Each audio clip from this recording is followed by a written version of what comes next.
रूस और यूरोप अब सीधे आमने सामने। सवाल यह नहीं कि युद्ध कहां पहुंचा, सवाल यह है कि अरबों डॉलर की जब्त संपत्तियां इस जंग का नया हथियार बन चुकी हैं। जी हां, रूस और यूक्रेन की लड़ाई चौथे साल में पहुंच गई है।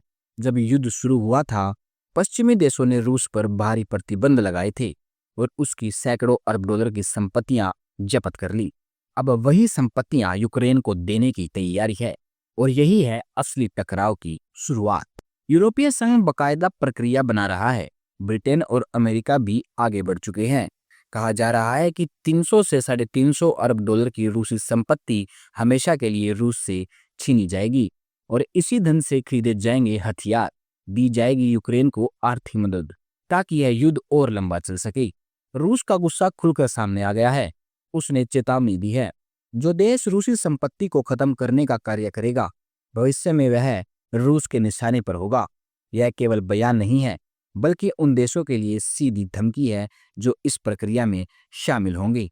रूस के पूर्व राष्ट्रपति दिमित्री ने तो और भी तीखा रुख अपनाया है। उन्होंने कहा, जिस भी यूरोप देश ने हमारी संपत्ति को खत्म करने की कोशिश की, उससे हम सदी के अंत तक का हिसाब पूरा करने का लक्ष्य लेकर चलेंगे।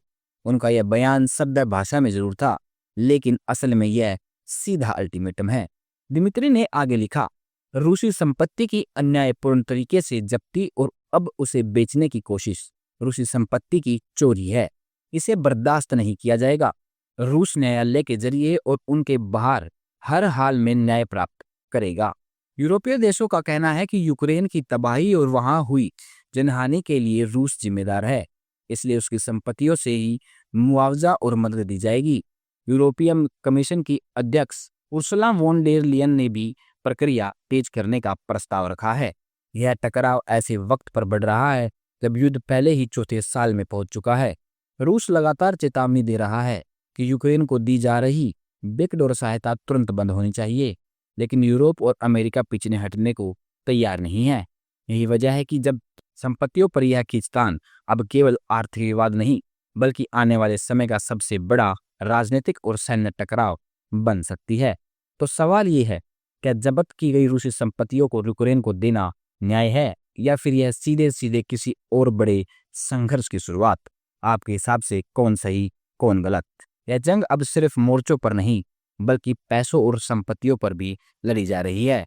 रूस की चेतावनियां और यूरोप की जिद दोनों ही दुनिया को नए संकट की ओर धकेल सकती है।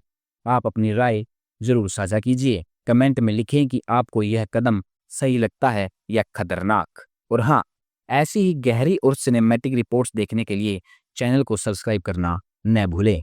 धन्यवाद।